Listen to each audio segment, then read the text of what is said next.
Hello and welcome to Muse Jam Session Recording 168. My name is Danny Beaumont, and I'm a Principal Product Manager on the Adobe Muse team. I am joined today by two of my colleagues, Jacob and Tommy. Jacob is a developer. Tommy is a quality engineer. He's responsible for extensive testing on the tool. And they're going to help me out with chat today in our session. We had about 150 folks sign up. Looks like about 9 so far show up. That's good. That's just fine. I think a lot of folks on Facebook, if you sign up, you'll get an alert when the recording is posted on YouTube. So that's always another approach to take for these jam sessions. So hello and welcome today.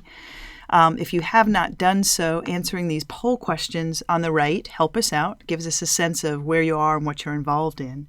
As we work, Jacob and Tommy are absolutely here. This is a jam session because it comes both directions. We're not just presenting to you. We want to learn from you. We want to hear what you're up to, any questions or issues that you have going on this week. And it's a nice way to kind of cover both bases. As I present, I will stop from time to time and look at the question pod there in the lower right-hand corner.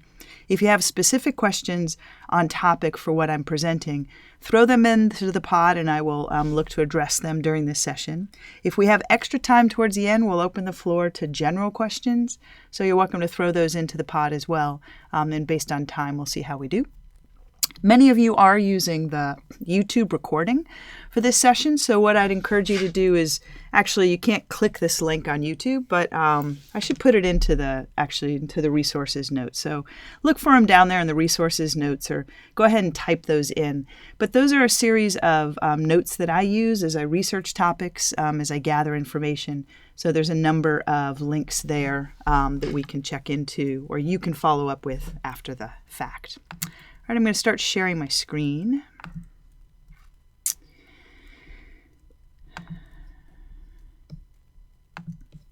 Okay.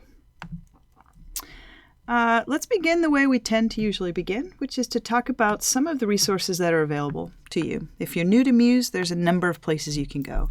I always say Muse it's getting a little old because Muse is now over 3 years old, but it's still a little bit of a little sapling in a forest of redwood trees, as we would put it here in California. Muse is very young in relationship to tools like Dreamweaver, Illustrator, InDesign, Photoshop. So getting those resources is still quite important. We're also iterating really quickly. We have been shipping Muse about 3 years and a bit as of May, and we're now working on our 13th update. If you are not a member of the private pre-release, I highly encourage you to sign up if you'd like to play a little bit. What you want to do is go to museprerelease.com, and you have to be a licensed Creative Cloud subscriber. You have to have a license for Adobe Muse. But if you do and you agree to keep what you learn secret, it's a fantastic way to learn about what we've got under development. We're working on a release right now. It's pretty darn exciting. Some of it is in beta, some of it is still to come, but keep your ear to the ground there. The nice part about the beta program is that you can run Muse side by side. So if you look at my system, I've got the pre-release and I've got the shipping version of Muse. You should not ever use the beta, should not ever use the beta for real production work unless you have a very good backup. I mentioned that you need to keep things in beta secret, but that doesn't mean that you can't use it with clients. You can't talk about the tool and the feature that you're using to build it out, but you're absolutely welcome to, as the beta matures, to be really clear, use it in some production work when it's stable enough to do that, but always give yourself a safety net. Make sure you save out a good solid version in the older shipping version of Muse, just to give yourself a safeguard. The team keeps a really tight eye on that private beta, and we try to iterate and fix bugs as quickly as possible. So it's a great place to, as I mentioned, see what's going on and give us feedback about the product. Muse.adobe.com is built with Adobe Muse, and it's a great showcase area. I use it to post any of our upcoming events. If you want to watch any of these past recordings, they tend to be linked on the YouTube channel now, so clicking on any of these recordings will allow you to watch those YouTube recordings. You can scrub through and skip the boring parts, like maybe what I'm talking about right now, and get to the meat of the matter, which is great. We also have a widget directory here. Widgets are an amazing extensible aspect of Adobe Muse. It has really broadened out the applicability of our application and freed the Muse team up to focus on core functionality while letting really terrific vendors in the community extend the application. So I encourage you to check out widgets that are here. You can start by just searching for what's free. There's an awful lot that's there. And paying for some of the other widgets, I think you'll see they save you an incredible amount of time as you're working. Another excellent place to hang out is Site of the Day. So each week we will pick about 3 sites lately, Monday, Wednesday, and Friday, that are, that show off some of the tools in the way that Muse is being used. There are different portfolio sites. There'll be really highly designed sites. This is an example of a site that's highly functioning. It's a very deep site. It's very extensive, and it just shows off, I guess, the breadth with which you can build out pretty sophisticated Muse websites. So I encourage you to hang out there. Back in the tutorials area, I think I do this and then I tend to correct myself, but I believe there is an article down here.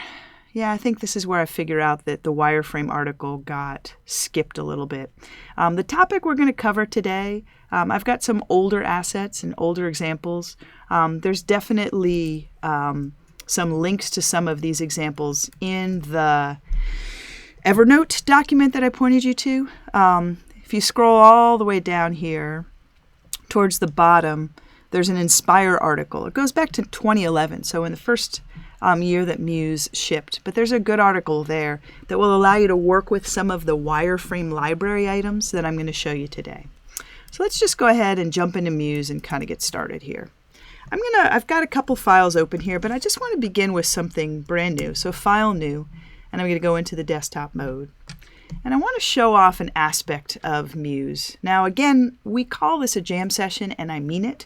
I asked our Facebook social folks on Tuesday to push out a request saying, hey, do you use Muse to wireframe? If so, please submit your designs to Site of the Day. I have a number of examples from folks that are using Muse to wireframe, some local folks that I know here in the San Francisco area. But I'm always curious to see how you're using the tool. There's what we think is the way that folks are using it, and then there's the way it actually goes. I want to expand Site of the Day to actually have the ability to tag and filter for certain content. And as such, I want to make sure we have Site of the Day examples that are wireframe, that perhaps link out to a live site. But I would love to add some wireframes into the Site of the Day. So if you're a designer that does use Muse to wireframe, please go ahead and submit your wireframe design as a Site of the Day site. I would love to take a look at it, and we can consider adding it into that showcase area. So all of that preamble is to say that this is my hypothesis, this is my suggestion for how Muse can be used to wireframe, and I'm totally open to learn if you're using it in different ways that we're not familiar with. So when I'm in Muse, there's a couple of interesting aspects of how I can work with the application. When I come in build out elements, let's say I start with something incredibly simple. So I'm going to do a silly little button, and I'll call this my silly little button. If I could type. And I'll go ahead and give my silly little button a reasonable typeface. Since we're talking wireframes, I'm going to give it Architect's Daughter, which is kind of a handwriting looking-ish font. An interesting thing about prototyping, wow, there you go. That's one for Tommy. A shipping crash. I'm going to go ahead and restart the app. And the beautiful thing about Muse is that we have these incredible microsaves. So wherever you are in your process, for the most part, wherever you are in your process, you can usually pick up where you left off. It's opening up all the files I had open. And as we know, I had hardly done anything in my app, but it will pick up right where I left off. If I give it a second to reload here. So let's see, what were we talking about? So for those of you, Muse may still be mad at me here, because that's how live demos go, you know. I could have done this 18 times on my own.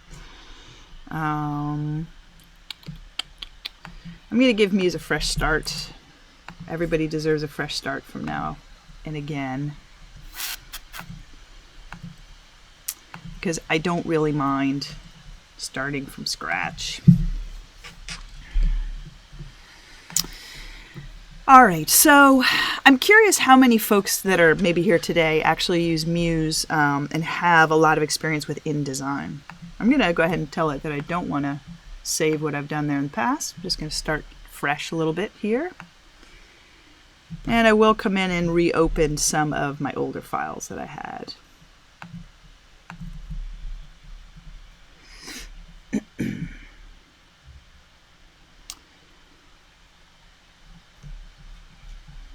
All right. Come on, BB. This is going to be a great demo day. I feel it in my bones.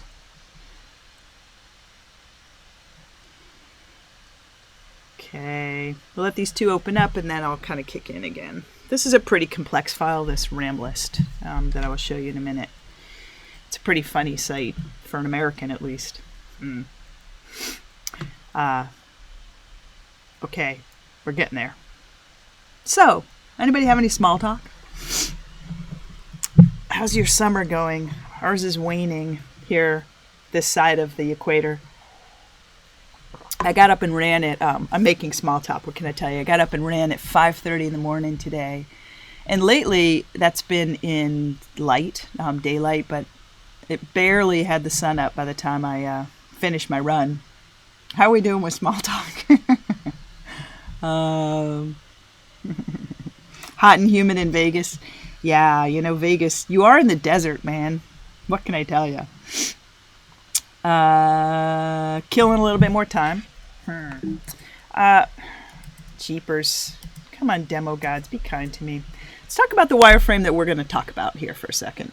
It's supposed to be a dry heat. Said who? Oh yeah, desert heat. Okay, I got my files open. We're going to carry over where we were. Keep life simple. And come on, baby. Stop working so hard. This is a pretty heavy file, as you can tell. I should probably notice that it says converted. It's actually using an older version of Muse. So I'm going to make my life a little simple and save that just for good measure so that we don't have to convert it again.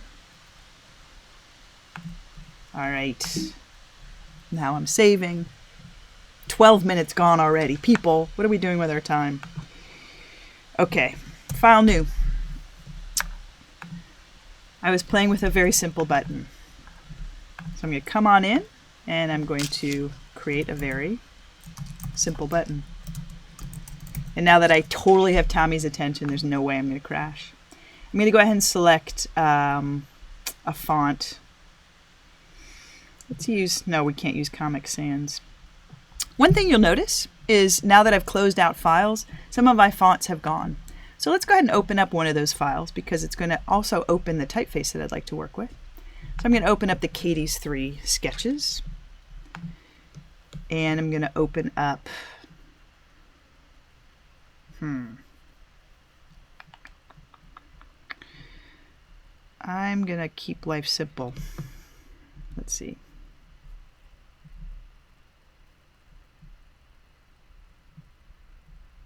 Yeah, I'm not crazy. Okay. Let's go pick our own font. So I'm going to go on in to add and remove web fonts, and I want to use a handwriting font. So let's just see. I'm going to go into the Typekit library. How many folks out there started using Typekit, the premium Typekit library? I'd love to hear feedback on that. In fact, the Typekit folks would love to show your work off in a Typekit blog. So be sure to submit your Site of the Day designs if you have something to offer there as well. Let's see. I'm going to go ahead and look for a little bit of handwriting. That looks like a good candidate. So my intent here is to build out a wireframe. And there in my meeting notes, you'll see there are a whole number of articles about best practices that talk about wireframes and prototyping. There are lots of different definitions about how that works. in a different life, maybe 10 years ago, I was the muse. I was actually the muse. I was the fireworks product manager. And we actually coined a phrase called rapid prototyping back in that day. And the idea was that being able to use an interface to build an interactive experience very quickly to show your client your intention is valuable. And I've carried that metaphor or that workflow over to Muse because I think it really does relate. And the idea is that when you're working with your client, you as a designer need to acclimate yourself and your client to the medium in which you're working, which is the web. And making sure you pay attention to things like persistent navigation and a metaphor that relates to the viewer of your website.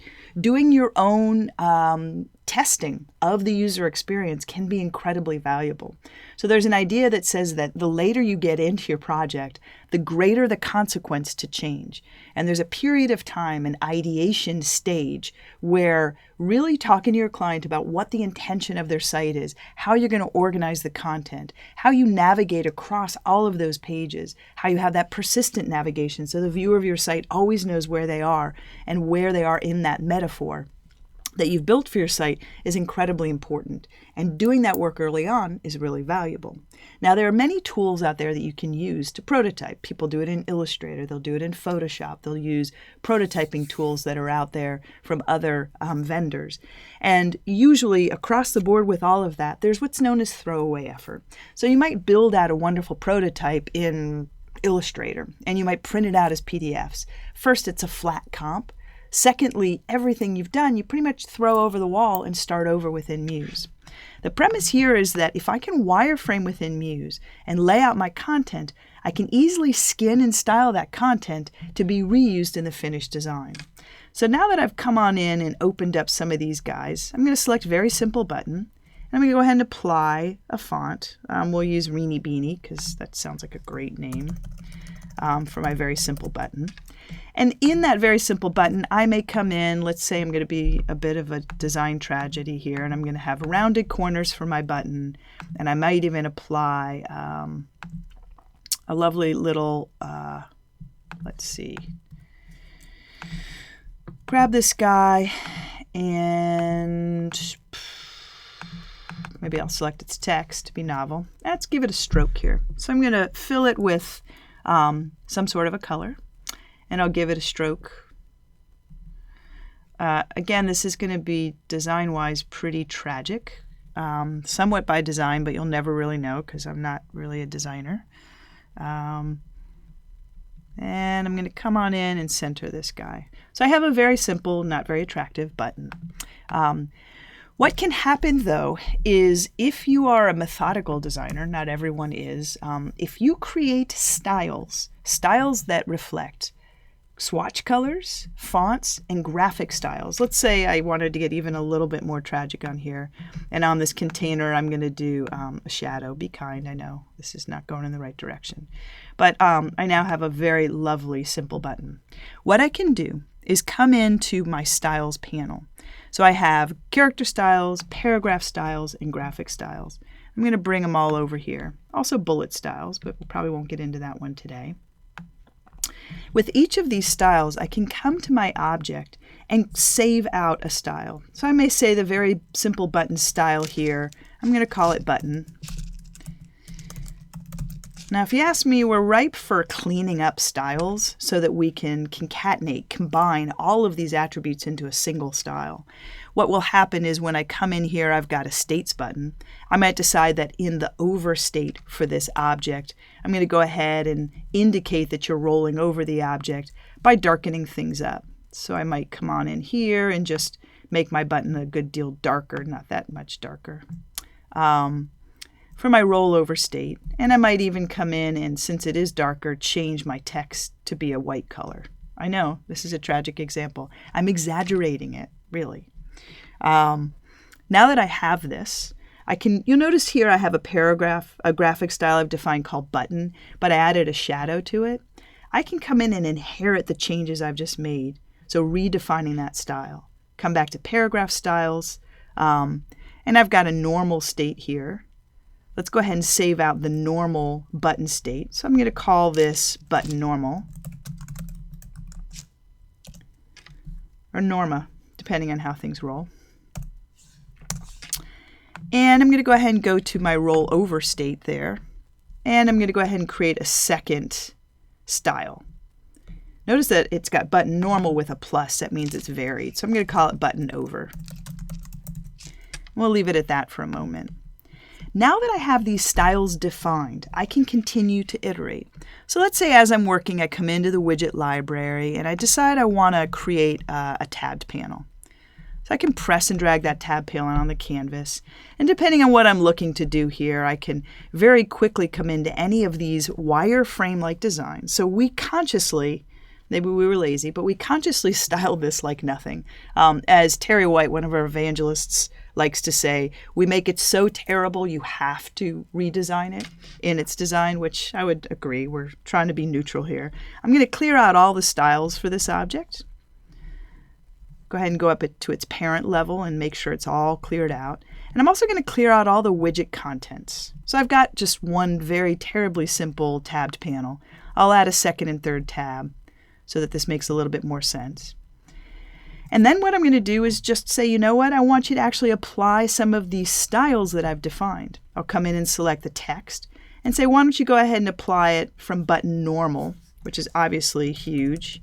I'll make it a little smaller. And I might even come in and just give that a new style name. So with that object selected here, let's make it a little smaller. And I'm going to come on in and let's see, grab this guy. So I'll select all my text and I'm going to create a new one and we'll call this tab normal. So I'm kind of nesting hierarchically, I'm building out particular styles. If I come into this object and say, basically select same, select all of the tabs, I'm going to go ahead and apply that tab normal text there. And I'll stretch this out so it starts to be a little bit more reasonable. And I may come in and apply that terribly tragic graphic style that I've defined to my tabs. Wait, it's going to get better. Oh my God. All right. It's just for demonstration purposes. So I have these multiple tabs now in an awful, awful way. Let's come on in and actually reduce.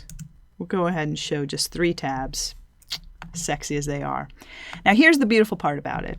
As a designer, what you want to do in your wireframing stages, whether it's for yourself with your colleagues, or with your client, is you need to focus on particular areas of detail. Usually a wireframe, it depends on what your client is looking for, but a wireframe is usually testing site structure and content in a way that you can have a dialogue with your client, and they're not going to call you up a week into your design and say, we totally forgot an entire page or a whole area of content that you then have to redo your design around. So an example of a wireframe would be, many of you remember Katie's Cafe. This is an older demo asset that we had. But notice that I have a wireframe mock-up here of that site. As I roll over elements, it's using a dumb little typeface. It's using very little graphic elements, while at the same time trying to communicate enough to my client that they'll understand what we're talking about. So this could be what's known as Greeking or lorem ipsum. It's actual text because I want Katie to understand this is where the blog's going to be. She may have a video that she can play. She may have blog posts. Notice as I come down to the footer, I can see the active page in the navigation because it's got one solid color. Now the finished version of this site is not going to necessarily have all of these same colors. Obviously, that would be a little tacky. But the goal here is to not have Katie focus on content yet, instead to look at containers and how the content will be represented. And then we would swing back and actually put real content in there. So in this wireframe mode, what I've done is defined a series of widget components that can be very easily skinned and styled. So just as we did with these terrible buttons here, I'm going to go ahead and delete these because I know it's hurting everyone's eyes. And I want to go ahead and go over to my library. So in my library, I have a wireframe starter set. And this was done back in the day with Katie's Cafe. And what can happen is what I would suggest is you as a designer, if you wireframe, first off, when you show that to your client, that's part of your identity. So the look and feel of your wireframes should be uniquely you. You should skin and style them not to look like Katie's Cafe's wireframe, but by like your own look and feel. And when you present to your clients, you'll have that iconic look.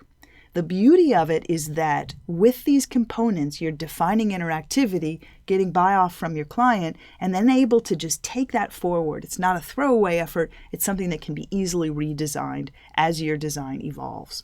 So let me show you a little bit of that. What I've done, and I'm going to let's just go ahead and hit undo for a second. I know you guys missed my very simple button. If I loved this, what I can do is create a library for my wireframes. I would simply come on in here to a very simple button. Actually, I'd come into my library and I would create a folder for Terrible Wireframe. So my terribly designed wireframe elements can now live in this folder. I'm going to come on in and add to the library Terrible Wireframe, and we'll call this my button. I'll come into the tabbed panel, add to the library again, a tabbed panel. They're now there. If I close out this project, say goodbye, I no longer want you. I know, all that work, such a shame. And I just simply come in and say File New and hit Return. These library items that I've created now in addition to having a look and feel to them, have tags or styles associated with them. So I could come in, notice that there's nothing in my paragraph style, character style, or graphic style, because I'm saying a new document. I'm File New. There's nothing on the canvas that I'm working with. If we even come into my swatches panel here, let's take a look at what's going on here. I'm going to clear out all unused swatches because I want you to keep an eye on that as well. Back on my design canvas in my library, I'll go ahead and press and drag that button onto the canvas. Notice that what came over is my paragraph styles and my graphic style associated with that element. There's also a color here that I can come in and add as a named color. So I might come and apply this color here. Here's a real big key to styling out colors. I'm going to call this Pretty Blue, or green. Call it Pretty Green, and hit OK. It is now what's known as that named color. So if I come to swatch options, it's no longer being defined by its numerical value. It's being defined by its color name. With that pretty green now, if I come in and grab a tabbed panel and make sure that it is also using that pretty green shade. Wait, the magic's about to happen, I promise. Let's try this guy too. Make sure it's using pretty green.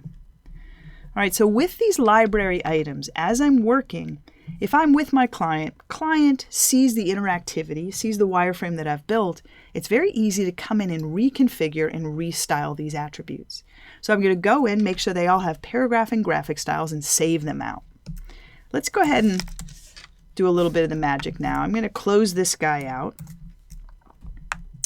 and create yet another page.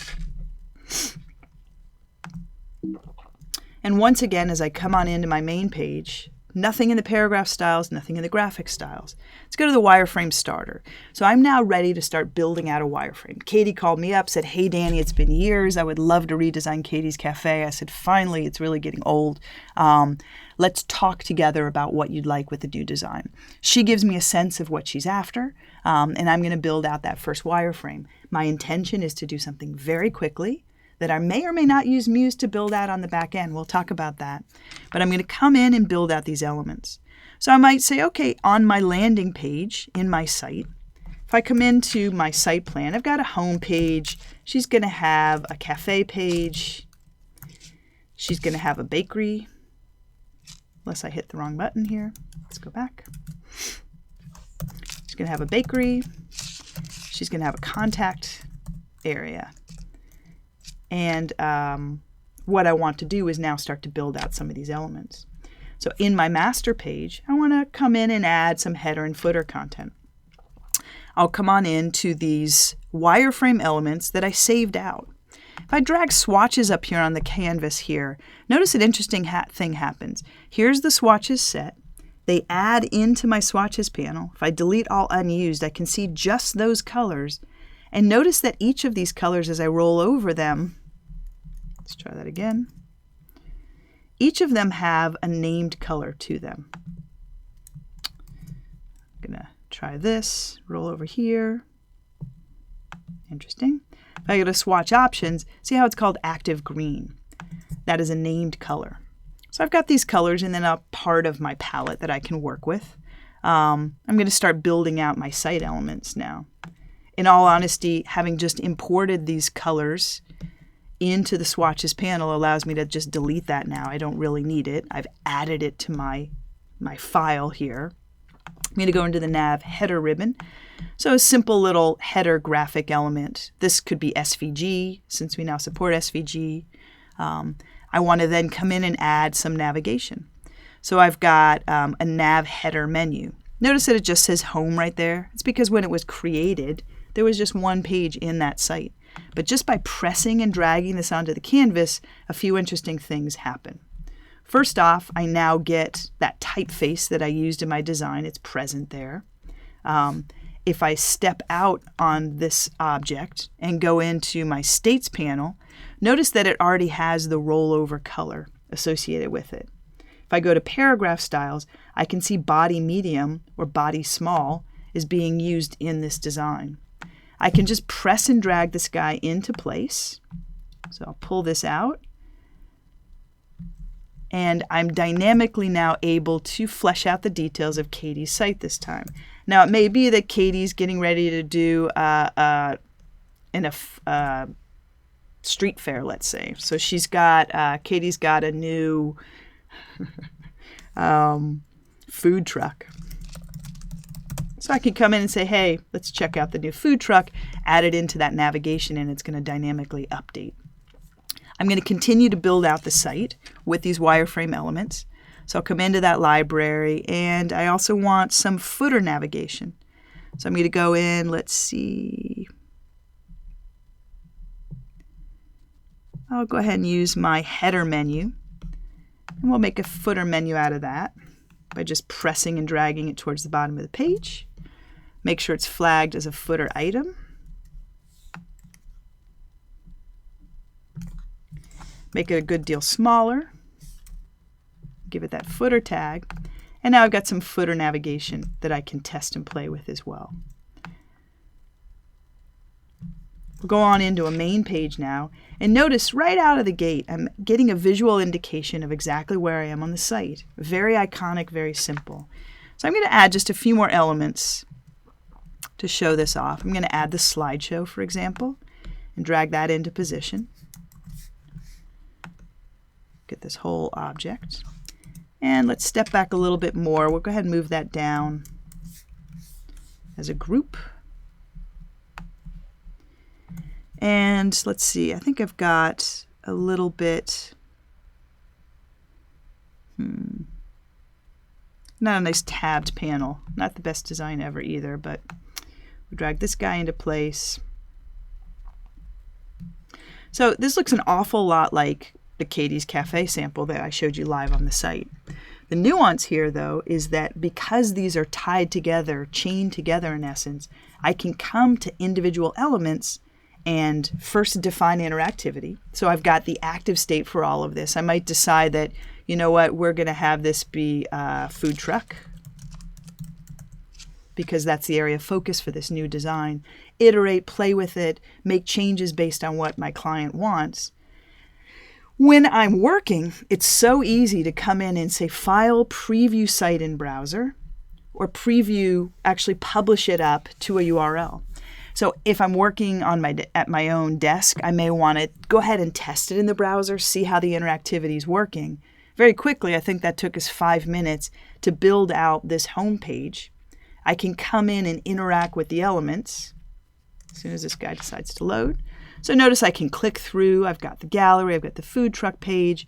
I can switch between places in my slideshow. I've got nice navigation both at the top and the bottom of the page. So very easy, very light to work with. If I'd like to, I can publish that up to a trial, send the URL to my client, call Katie on the phone and say, is this what you had in mind? She's like, no, I really don't want the food truck to be on its own page. Maybe we should just have events.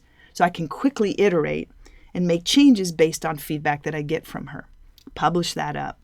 Now, when I'm done, Katie says, I love it. That's exactly the site that I wanted. It's also very easy to come in and just change the form, change the look and feel of the site attributes to match my finished design. So let's say I come into the swatches panel, and under swatch options, that active green is looking pretty darn green. And I decide I'm ready to warm it up a little bit because I have a final color that I'd like to work with. Because it's using a swatch name and not an absolute color value, I can change the value associated with that. And when I do so, elements that are attached to that swatch are going to automatically update to match that change. If I come in and decide that the text on gallery, this body medium, is just wrong, I might come in and choose a finished font. Maybe my wireframe is done and I'm ready to actually flesh out my design. We'll go ahead and use Open Sans regular. And what I can do is, now that there's a little plus there on my paragraph style, I can redefine the style based on that selected set. And different attributes that are using that type style now are going to update automatically. So this is the basic premise. Style sheets can allow you, whether it's graphic, paragraph, or swatch sets, allow you to tie together many elements in your design as you iterate with yourself or with your client, or when you're finished with your wireframe prototype and want to take your design forward, you can easily update those because you've defined styles. Let's take a little bit of a look at how this really works in the real world. As I mentioned, one of our local designers that uses Muse is Aaron Lawrence, and he works at a company called Pivotal Labs. And we discovered each other. He discovered Muse one Christmas break, I think, 2 years ago maybe.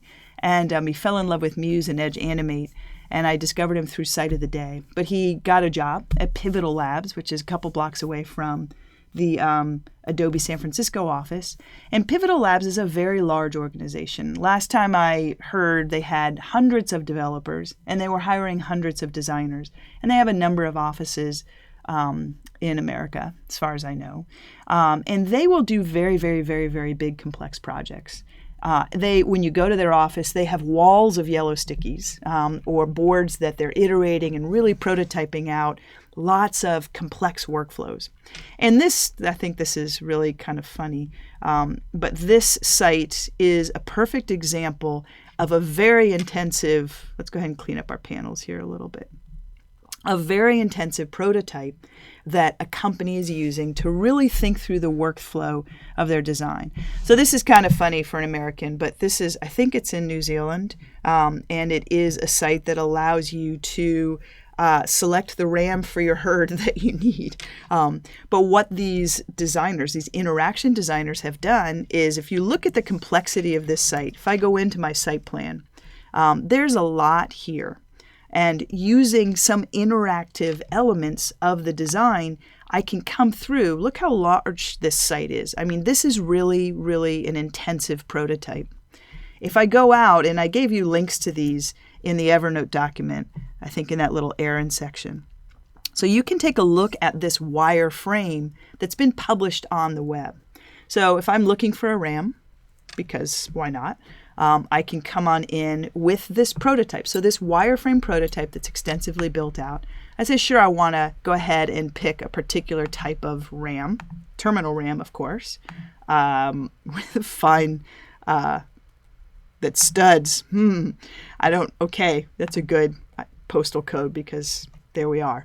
And this is all wireframe. This is all built from that file I just showed you, but I can come in, I can interact and really get a sense of what this design will be like. Let's make it a little bit smaller so I can see a little bit more of all this detail. Notice that I can view detail for any one of these objects. So I can see all about, and just to prove this is a prototype, you can see there's a little Z-order issue where the layering's off, but it did the job, put it that way. I can come in and see how complex this interface would be, what the purpose of it is. I mean, it's really interesting because the Pivotal folks here have done tooltip help that indicate to perhaps the client what they're doing or what they need to judge with the interface. There are ways to integrate tooltips in your prototype very easily. There are some widgets that do it, or just a trigger target widget that allows you to roll over objects to explain how everything works, allows you to really come in and robustly do this work. Now, interestingly enough, in some instances, the Pivotal guys will tell you that they are so excited that the designers don't have to deal with a developer at certain stages of their work. So they may prototype this, and the way Pivotal works is they have a gathering of a designer, a developer, and a client, and they all sit together, honestly, for about 6 months straight at the same workstation most of the time. And these groups, these pods, iterate on these very, very complex projects. And it may take them 6 months of prototyping to really understand how their world works. Some instances from there going forward, they hand over the work, the actual finished design, to a development team. So they do not use Muse for that. They actually just prototype, and then the devs have a working specification that's been fully signed off by their client. So this gets fun and interesting. If I come back to Muse and I've got a prototype that's all set, let's go ahead and look just for the heck of it at the finished design. So this is the prototype that's on the web. And then here is the live site. So this is what RAM Select in AU, so maybe this is Australia, went ahead and shipped. And if you look at it in comparison to the wireframe, it's pretty incredibly consistent with the wireframe that they built. So really being able to come on in and build out this design to spec based on what they got as a wireframe from the interface designers, I think is incredibly useful for them, even in the case that they're not using Muse for the finished design. So as designers, when you're working with developers, if you are not the one to take it forward, there's some really nice ways that you can use Muse to spec what a hand coder is going to do. So if I wanted to spec this out for my hand coders, let's say they went in and we have final sign off and they're going to begin the project. One nice thing I can do is in Muse, there's 3 ways to publish. I can create a trial, and these are all up here in this little drop-down area. I can create a trial on the Adobe Business Catalyst hosting platform. I can FTP it to my own third-party host. So if I want to actually use a domain I may have already purchased, take the site live, I can do that using a third-party host of my choice. I can also export as HTML. And this can be really fun when you're doing a prototype for a development team. I'm going to go on out and create a folder here on the old desktop, because that's where everything goes. So I'm going to export RAM here, and I'm going to go ahead and export my content.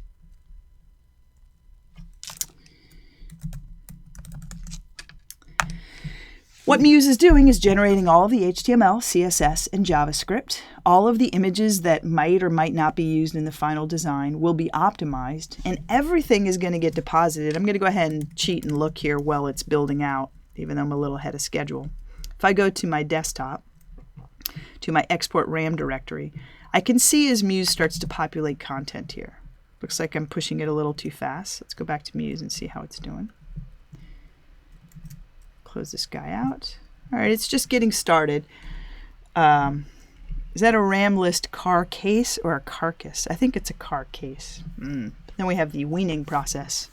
This is a pretty complex prototype. But as I go and look at that folder there on the desktop, the interesting thing, if I give it time, is that I will find in the folder that there are some useful things even for a developer that wants to write their own HTML and write their own JavaScript code. What should appear in this folder will be images that are optimized. So if I have a whole series of RAM photos, let's say, and I produce them with a high megapixel camera, when I place them in Muse, I can define them as 2x or high DPI versus standard resolution. I can also come in and start to select the fonts and colors and spacing and CSS effects that I might apply, graphic effects to my objects. They're all going to appear in the folder, assuming I gave it time, in a way that the developers could actually learn from. So that folder will have CSS files. Now, the developer may not want to use my CSS or Muse-generated CSS, but just being able to look at that CSS style could be usable content for them. The images that are scaled to the exact size and have been optimized for both high DPI and standard resolution can also easily be used by the devs. I'm going to give this one more chance to refresh here. We're just going to let this kind of keep going a little bit. And I'm going to pause for a minute and just take a question or two, and then we'll swing back into this folder. So I'm going to swing back, see how you guys have, other than you're in love with it, you have no questions. Looks like Chris has jumped in and is talking whatever Chris is talking. So Chris Kellett of 123 Muse is a terrific tutorial learn education site for Muse folks.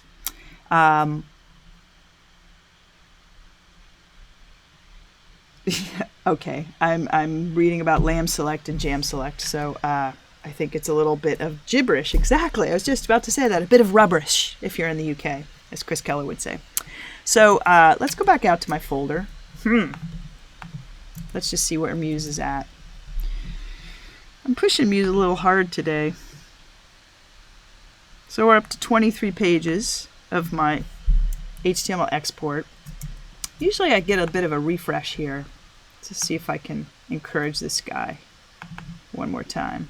All right, I'm going to let it be. So what we did talk about, though, is this idea. Linda, you're welcome to ask questions about crashing fonts. I'm sure that Tommy would be so happy to answer it for you. It's going to be a piece of cake.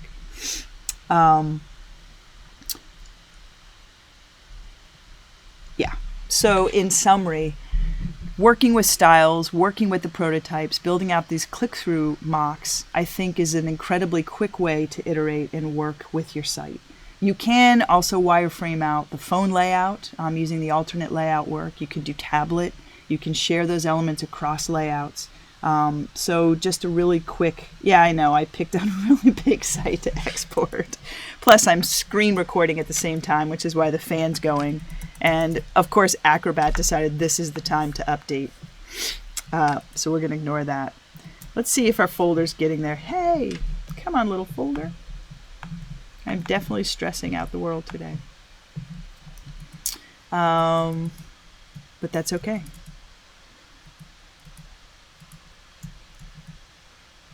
I'm going to swing back to Muse, see how mad it is at me, actually.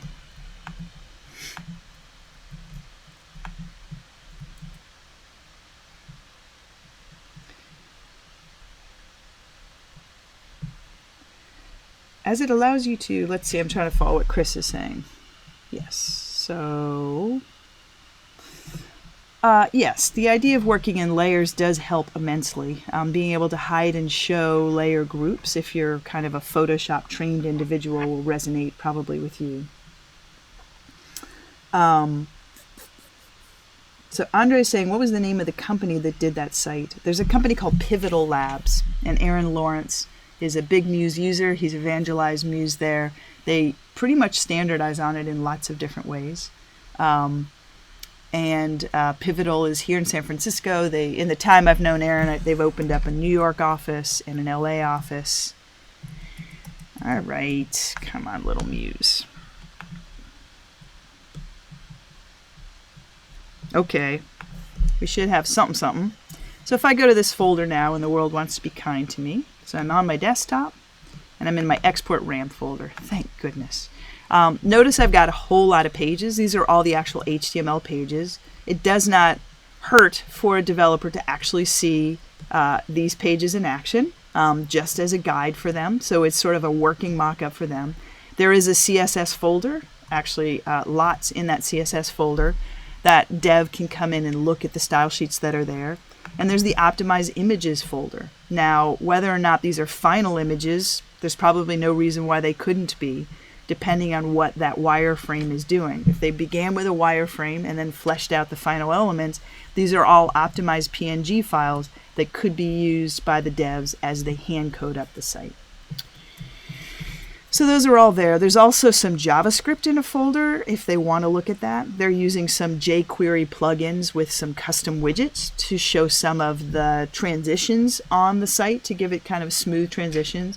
and those are being represented. Again, the devs will probably want their own JavaScript and HTML, but they could definitely work with that. All right, that is officially it. We've got about 10 minutes left. I'm happy to open the floor to general questions that you have. I'm going to swing over here to our last layout because I'm open to some future jam session topics as well. So what have we not covered in a while, for those of you that come on a regular basis, that you'd love to see? As you know, the YouTube channel exists now. I've been using YouTube and recording in a format that supports YouTube for about 3 months now, so we're getting a good library of content that's there. These videos are watched probably about 1,000 times in the first month after they're recorded, so definitely feel like we're getting the word out on different topics. But if there's areas you'd like to see covered, please put it in the lower right-hand area.